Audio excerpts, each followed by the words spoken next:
আল্লাহ পাক রব্বুল আলামিন আমাদেরকে দুনিয়াবি সমস্ত রকমের কার্যক্রম থেকে মুক্ত করে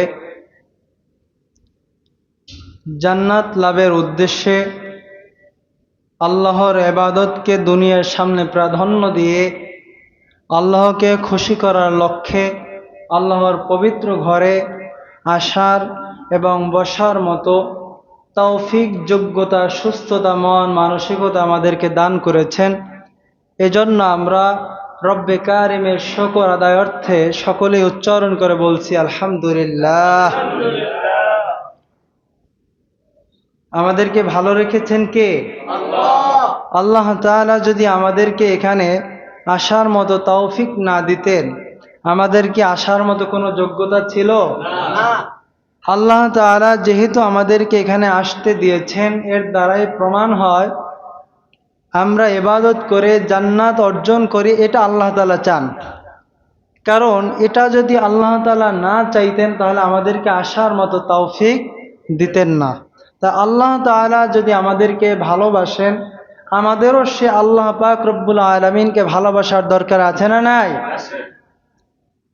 তো আমরা আল্লাহ তাআলাকে ভালোবাসবো। তো ভালোবাসার কিছু পদ্ধতি রয়েছে, কিছু মাপকাঠি রয়েছে, ভালোবাসার একটা পথ রয়েছে। আপনি কোন পথে, কিভাবে, কোন পদ্ধতিতে আল্লাহ তাআলাকে আপনি ভালোবাসতে পারবেন, কিভাবে আপনি আল্লাহর ভালোবাসা অর্জন করতে পারবেন, সেই পদ্ধতিগুলো, সেই কথাগুলো কোরআনের মাধ্যমে আমাদেরকে জানিয়ে দিয়েছেন। একজন আওয়াজ করে বলেন, তিনি কে? আল্লাহ তাআলা কোরআনের ভিতরে বলেন যে তোমরা যদি আমি আল্লাহকে পেতে চাও, আমার ভালোবাসা আর সন্তুষ্টি অর্জন করতে চাও, তাহলে তোমাদের করণীয় হলো আমার রাসূলকে ভালোবাসা। রাসূলের জায়গাটা তোমাদের অন্তরে বসানো, রাসূলকে নিজেদের জীবনের চেয়েও বেশি ভালোবাসা। যদি তোমরা আমার রাসূলকে তোমাদের জীবনে যা কিছু রয়েছে সব কিছুর থেকে যদি রাসূলকে তোমরা ভালোবেসে প্রমাণ করতে পারো, আমি আল্লাহর ভালোবাসা খুব সহজেই তোমরা অর্জন করে ফেলবে। কিন্তু আমরা রাসূলকে মানলাম না, রাসূলের সুন্নাতের অনুকরণ করলাম না। সরাসরি আল্লাহকে যদি পেতে চাই, সেটা কি সম্ভব? আপনি দুনিয়ার কোনো বড় ধরনের ব্যক্তিত্ব যার, তার সাথে যদি আপনি সাক্ষাৎ করতে চান, বড় কাউকে যদি পেতে চান, সরাসরি আপনি কি তার কাছে যেতে পারেন? নাকি তার কাছের যে মানুষগুলো রয়েছে তাদের মাধ্যমে আপনার তার কাছে যেতে হয়? কারো না কারো মাধ্যমে যেতে হয়। ডাইরেক্ট সহজভাবে একেবারে সরাসরি আপনাকে কেউ শেষ পর্যন্ত যেতে দিবে না। তো আল্লাহ তাআলার ব্যাপারটাও ঠিক এমনই। আপনি সরাসরি আল্লাহ পর্যন্ত যেতে পারবেন না, আল্লাহকেও পাবেন না, আল্লাহর ভালোবাসা অর্জন করতে পারবেন না।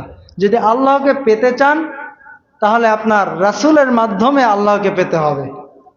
এই জন্য আজকে আমরা রাসূলের প্রতি, যাতে করে আমাদের ভালোবাসা আগের তুলনায় আরও বৃদ্ধি পায়, রাসূলের ভালোবাসা সম্পর্কে আজকে আমরা কিছু আলোচনা করব এবং শুনবো বলে ইনশাআল্লাহ।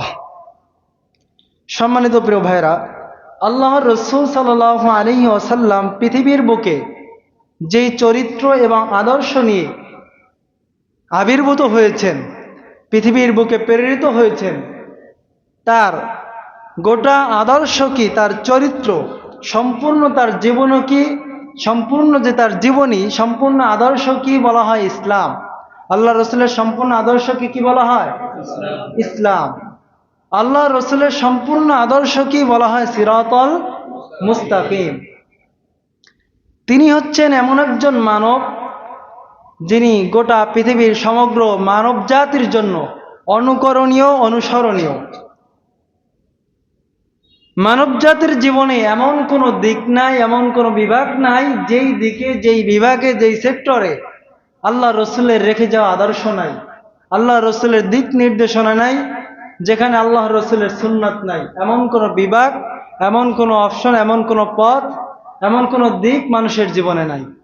অর্থাৎ মানুষের জীবনে যতগুলো দিক রয়েছে, যতগুলো বিভাগ রয়েছে, প্রত্যেকটা দিকে, প্রত্যেকটা ক্ষেত্রে, প্রত্যেকটা বিভাগই রয়েছে আল্লাহ রসুলের রেখে যাওয়া উত্তম আদর্শ। ঠিক কিনা বলেন? অর্থাৎ আপনি যেখানেই যাবেন, যে কাজটাই করবেন না কেন, প্রত্যেকটা কাজই আপনি যদি আল্লাহ রসুলের আদর্শ খুঁজেন আপনি খুঁজে পাবেন। এমন কোনো কাজ নাই যেখানে কি আপনি হতাশ হয়ে যাবেন যে এখানে তো আল্লাহ রসুলের আদর্শ নাই, তাহলে আমি কিভাবে এই কাজটা করব, এমন কোনো কাজ আপনি আপনার জীবনে খুঁজে পাবেন না। তো পৃথিবীতে তো অনেক আদর্শ রয়েছে, এর মধ্যে আল্লাহর রসুলের আদর্শও রয়েছে। তো পৃথিবীতে যত আদর্শ রয়েছে সব আদর্শ হচ্ছে নাপাক, একমাত্র আল্লাহ রসুলের আদর্শই হলো পাক এবং পবিত্র, ঠিক কিনা বলেন? তার আদর্শই রয়েছে একমাত্র উত্তম আদর্শ। একথা বলেছেন কে? আল্লাহ তাআলা কোরআনের ভিতরে এই কথাটাই আমাদেরকে বলে বুঝান। আল্লাহ তাআলা কোরআনের ভিতরে এভাবে বলেন, লাকাদ কানা লাকুম ফি রাসূলিল্লাহি উসওয়াতুন হাসানাতুন লিমান কানা ইয়ারজুল্লাহা ওয়াল ইয়াউমাল আখিরা ওয়া যাকারুল্লাহা কাসীরা। আল্লাহ পাক রব্বুল আলামিন গোটা পৃথিবীর মানব জাতিকে উদ্দেশ্য করে বলেন, হে মানব মণ্ডলী, তোমরা যারা আল্লাহকে চাও, তোমরা যারা আমাকে চাও এবং আমার রাসূলকে চাও, যারা আমার সাথে মাহশারে ময়দানে মুলাকাত করতে চাও, আমার দিদার যারা লাভ করতে চাও, আমার রাসূলের ভালোবাসা যারা অর্জন করতে চাও, তোমাদের জন্য দিক নির্দেশনা হলো, তোমাদের জন্য রয়েছে তোমাদের রাসূলের মধ্যে উত্তম আদর্শ, তোমাদের জন্য রয়েছে তোমাদের রাসূলের মধ্যে উত্তম আদর্শ। তোমরা যদি আমি আল্লাহকে পেতে চাও, আমি আল্লাহর সাথে যদি তোমরা মুলাকাত করতে চাও, তোমাদের প্রতি পরামর্শ, তোমাদের প্রতি দিক নির্দেশনা হলো তোমাদের রাসূলের মধ্যে যে উত্তম আদর্শ রয়েছে তোমরা সেই আদর্শকে ফলো করো।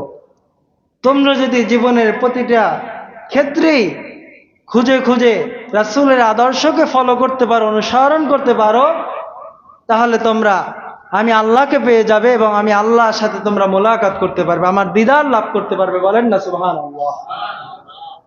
আমার রাসূল তো এমন একজন নবী যিনি শিশুদের জন্য আদর্শ, তিনি তো এমন একজন নবী যিনি বাবা হিসাবেও আদর্শ, তিনি এমন একজন পয়গাম্বার যিনি শ্বশুর হিসাবেও আদর্শ, যিনি নানা হিসাবে আদর্শ, এমনকি তিনি এমন একজন নবী যিনি বিচারক হিসাবেও একজন আদর্শ। অর্থাৎ যে ক্ষেত্রেই বলেন না কেন প্রত্যেকটা ক্ষেত্রেই তিনি হচ্ছেন অনুসরণ করার মতো একটা আদর্শ। অর্থাৎ আপনার যে ক্ষেত্রে থেকেই আপনি তাকে ফলো করবেন ওই ক্ষেত্রেই আপনি একজন আদর্শবান মানুষ হয়ে যাবেন। বলেন না সুবহানাল্লাহ।